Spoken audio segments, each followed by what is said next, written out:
Welcome back नाजरीन। अब इस सेगमेंट में हमें ज्वाइन किया है माहिर मौशियात हैं जनाब डॉक्टर फ़ारूक सलीम साहब। उनसे उनके सामने कुछ चंद सवालात रखते हैं कि आइंदा माली साल का बजट, आमद बजट की कैसा रहेगा, आपकी मेरी ज़िंदगी आसान होगी, मज़ीद मुश्किलात बढ़ेंगी क्या, जो तबका सबसे ज़्यादा टैक्सेस दे रहा है पाकिस्तान के अंदर, आप जैसे मुझे से नौकरी पेशा लोग, क्या आपके मेरे लिए गवर्नमेंट ने कोई रिलीफ रखा है? तो आइए इन्हीं टॉपिक्स पर डॉक्टर साहब से बात करते हैं। डॉक्टर साहब, thank you very much for your time. Sir, मोटा मोटा बताइएगा जो मैं भी समझ सकूं और मेरे और आपके देखने वाले भी समझ सके। सर, आइंदा माली साल का बजट कोई मेरे लिए, आपके लिए कोई अच्छी खबरें लेके आ रहा है? देखिए, अगर पिछले 15 साल का बजट, 15 साल के जो बजट हैं वो सामने रख लें। पहली चीज तो ये है कि हजारों अदाद शुमार जो है वो अवाम के ऊपर फेंके जाते हैं। वो बड़ा पेचीदा बना के बजट को पेश किया जाता है। In the most simple of terms, simplest of terms, जी। मामला दो है। एक तखमीना है हुकूमत की आमदन का, जो हुकूमत के वजीर खजाना आपको बताते हैं। हम्म। और दूसरा तखमीना है हुकूमत के अखराजात का। हम्म। आप बाकी सब चीजें भूल जाइए, सारे फिगर्स भूल जाइए, बस इन दो फिगर्स के ऊपर अगर फोकस करें। जी। और इन दोनों में जो फर्क आता है, जिसको हम बजट का खसारा कहते हैं, वो आपको 100 कहानियां बता देता है बजट के ऊपर। हम्म। और इकोनॉमिक्स के अंदर कहते हैं कि वो जो बजट का खसारा है वो 100 माशी बीमारियों की जड़ है। जी। तो आपने फोकस सिर्फ करना है उन दो फिगर्स के ऊपर जी। कि आपको वजीर खजाना साहब जब जून की 10 तारीख को असेंबली की फ्लोर में खड़े होते हैं हम्म। तो आपको हुकूमत की आमदन का तखमीना क्या बताते हैं हम्म। और हुकूमत के अखराजात का तखमीना क्या बताते सो वहां से आइडिया हो जाएगा कि in days to come what is going to happen with all of us. हैं। आइडिया नहीं, आपको पता चल जाएगा कि आपके साथ होने क्या वाला है। अच्छा सर, इसमें अभी मैं बिल्कुल जब इस शो की रिकॉर्डिंग की प्रिपरेशन कर रहे थे तो एक सेनेट की कायमा कमेटी तिजारत की जैली कमेटी है आगे, उसके कन्वीनर है जनाब सेनेटर सरमद अली साहब।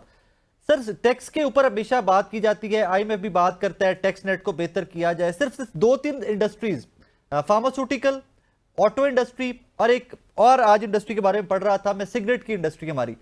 सर, 56% मार्केट में जो सिगरेट आ रहा है वो टैक्स अवेड करके आ रहा है। कुछ 350 अरब रुपए के 300+ बिलियन रुपीज का टैक्स अवेड करके पाकिस्तान के अंदर आ रहा है। सर, ये टैक्स अवेडर्स, ये cigarette industry, auto industry, pharmaceutical industry, ये रियासत पाकिस्तान, गवर्नमेंट ऑफ पाकिस्तान से भी ज्यादा तगड़े लोग हैं सर। देखिए, मेरे नजदीक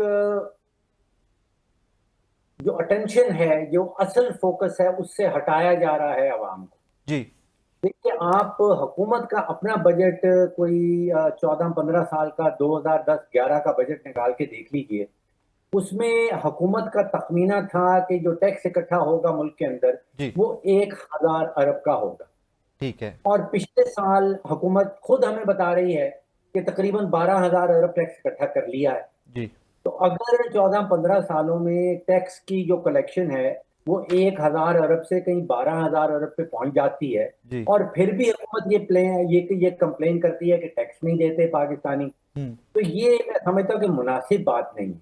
हम्म। असल मसला जो है वो हुकूमती अखराजात का है, जिसके ऊपर फोकस होना चाहिए। और यहाँ पे सारा का सारा फोकस जो है वो हम टैक्स के ऊपर कर देते हैं कि, और निशानदेही करने की कोशिश करते हैं कि कौन सा तबका है, कौन सा बिजनेस है जो टैक्स नहीं दे रहा। हम्म। देखिए, पाकिस्तान का हर बच्चा, बूढ़ा, मर्द और औरत टैक्स देता है। तभी जी। तो ये 1,000 अरब से पिछले कुछ सालों में बढ़ के ये 12,000 पे हो गया है। और जी। मुझे जो मेरी इंफॉर्मेशन के मुताबिक इस साल का बजट आपके सामने आएगा, जी। उसमें हुकूमत का तखमीना टैक्स के हवाले से तकरीबन 14,000 अरब का होगा। जी। तो 1,000 अरब से हम 14,000 अरब पे जा रहे हैं।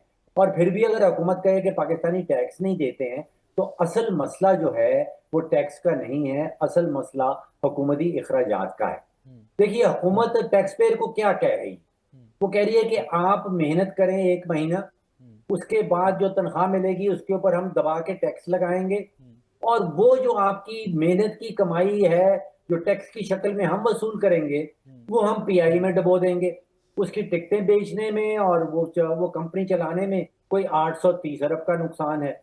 फिर जो आपकी मेहनत की कमाई होगी वो हम टैक्स की शक्ल में वसूल करेंगे और वो बिजली के शोबे में डबो देंगे, कोई 600 अरब सालाना उसमें नुकसान कर रहे हैं। हम्म। फिर जो आपकी टैक्स की रकम हम वसूल करेंगे वो हम गंदों की खरीदारी में डबो देंगे। कोई 250-300 अरब का वहां पे हम नुकसान करते हैं, हम्म। फिर स्टील मिल का नुकसान करते हैं, फिर सुई गैस की कंपनीज में नुकसान करते हैं। तो असल फोकस होना चाहिए कि हुकूमती अखराजात किस तरह काबू में करने। सर आपके 250-300 अरब जो आपने गंदुम का कहा, इस साल तो गवर्नमेंट ऑफ पंजाब या इन गवर्नमेंट्स ने गंदुम नहीं खरीदी किसानों से, कोई सपोर्टिव प्राइस नहीं थी इस दफा तो। देखिए, एक इदारा क्रिएट किया है हुकूमत ने जिसको पैस्को टास्को कहते हैं, जी। और पिछले कई सालों से वो गंदम खरीदती है, और जब गंदम बेचने का वक्त आता है तो बताया जाता है कि गंदम तो चूहे खा गए। जी। अब मेरा जाती तजुर्बा हुआ था कि सिंध के गोडाउन में हम गए थे कुछ साल पहले, जी। और वहां पे बताया जा रहा था कि 4 लाख टन गंदम जो है वो स्टोरेज में है, जी। और जब उसको बेचने का वक्त आया तो बताया गया कि वो चूहे खा गए। जी। अब यकीन कीजिए, मैंने हिसाब लगाना शुरू किया कि पाकिस्तानी चूहे का जो साइज है वो 3 से 4 ग्राम से ज्यादा गंदम नहीं खा सकता।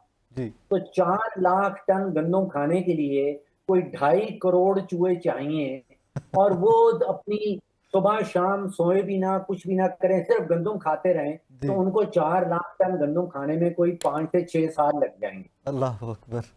हमारा ये कि चूहों से निजात हासिल करें, गंदम की खरीदारी और किसी किस्म के कारोबार में हुकूमत की मुदाखलत जो है वो गलत है। हुकूमत का काम है हुक्मरानी करना, जी। उसका काम टिकटें बेचना नहीं है पीआईए का। उसका काम ये नहीं है कि पहले पूरे मुल्क से जो बिजली बनती है उसकी खरीदारी करे, फिर वही बिजली जो है वो डिस्ट्रीब्यूट करे, और इस खरीदारी और फरोख्त में तकरीबन 600 अरब का नुकसान कर डाले।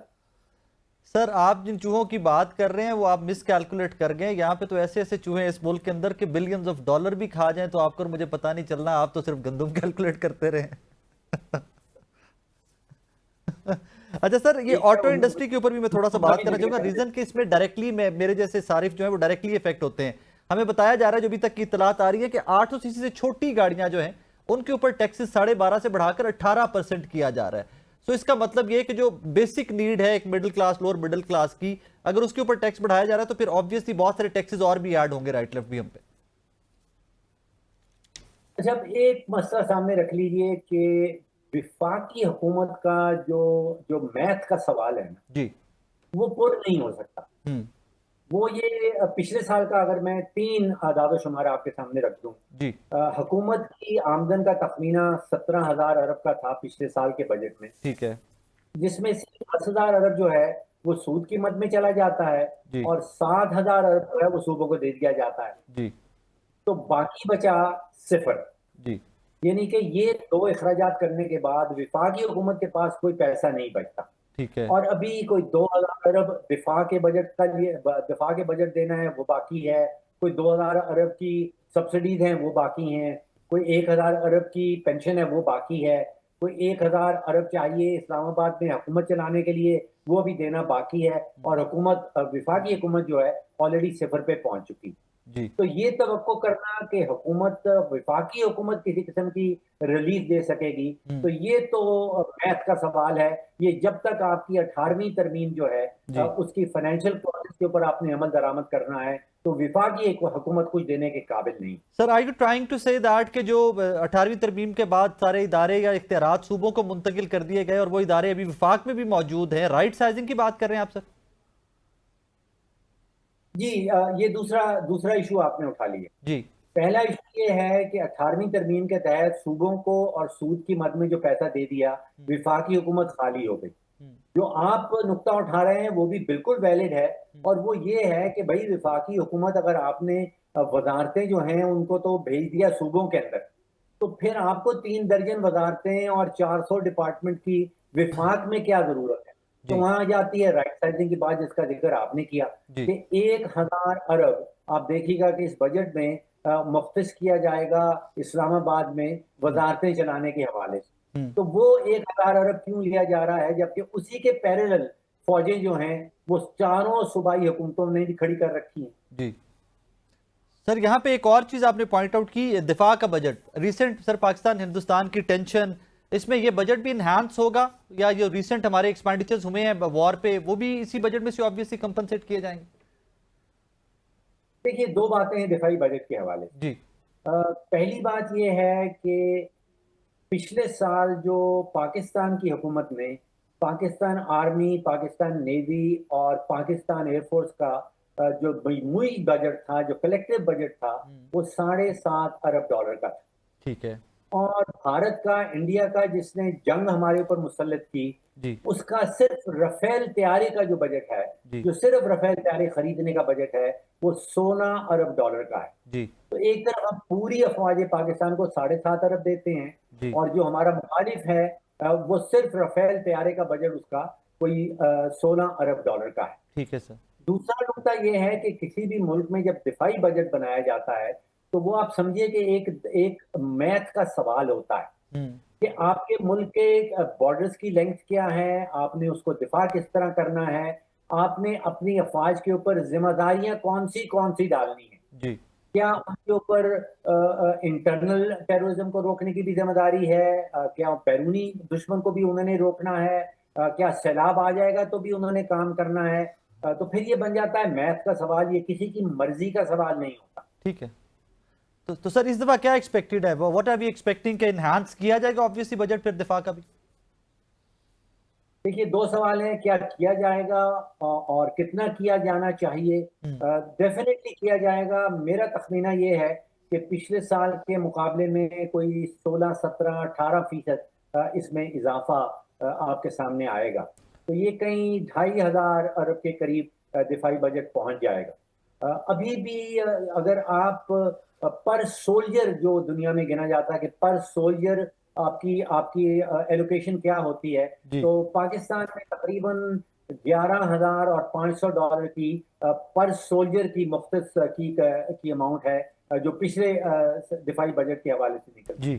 जी उसके मुकाबले में इंडिया में तकरीबन 50-51 हज़ार डॉलर जो है फी सोल्जर के हिसाब से उनका बजट जो है वो एलोकेट किया है उन्होंने last year. Sir we are hardly 20% of that then, जो दुनिया के हिसाब से आप रख रहे हैं, हम तो 20% रख रहे हैं पर सोल्जर उस हिसाब से फिर। जी, तकरीबन 450% हिंदुस्तान का पर सोल्जर के हवाले से पाकिस्तान के मुकाबले में बजट ज्यादा है। और इसको इकोनॉमिक्स की जुबान में कैलकुलेट किया जाता है कॉस्ट टू कैपेबिलिटी, यानी कि आपकी अफवाज आपके ऊपर कितना बड़ा बोझ बन रही हैं और उनकी काबिलियत क्या है। तो यहाँ पे तकरीबन 450% बोझ जो है पर सोल्जर पाकिस्तानी का, वो इंडिया के मुकाबले में कम है। और उसके बावजूद उन्होंने 3 राफेल तैयारे 4.5 जनरेशन, जो आज तक कोई एयरफोर्स नहीं गिरा सकी थी, वो पाकिस्तान ने गिरा डाले। Thank you very much sir. Doctor साहब thank you very much for your time, I learned a lot from you. नाज़रीन, जनाब डॉक्टर फरूक सलीम साहब हमारे साथ मौजूद थे। बड़ी इन्फॉर्मेटिव गुफ्तगू पर कैपिटा के हिसाब से, पर सोल्जर के हिसाब से हमने जरा थोड़ा बारीक बीनी से आज के मामलात को देखा है। I learn a lot, at least मुझे तो काफ़ी कुछ सीखने को मिला डॉक्टर साहब से। बज़ाहिर लग रहा है कि जो मुझे ओवरऑल सिनेरियो डॉक्टर साहब की गुफ्तगू से मुझे जो समझ आया, कोई बहुत ज़्यादा आसानियां नहीं है इस बजट के अंदर, लेकिन फिर भी वो पॉजिटिव रहना चाहिए, दुआ हमेशा से करनी चाहिए कि taxes taxes taxes and eventually governments आपको और मुझे डिलीवर क्या कर रही हैं, वो भी एक सवालिया निशान है। बट लेट्स से एक आधा दिन रह गया बजट आने में, so let's see how it all goes. अपना बहुत सारा ख्याल रखिएगा, दुआ में याद रखिएगा। अल्लाह हाफिज़।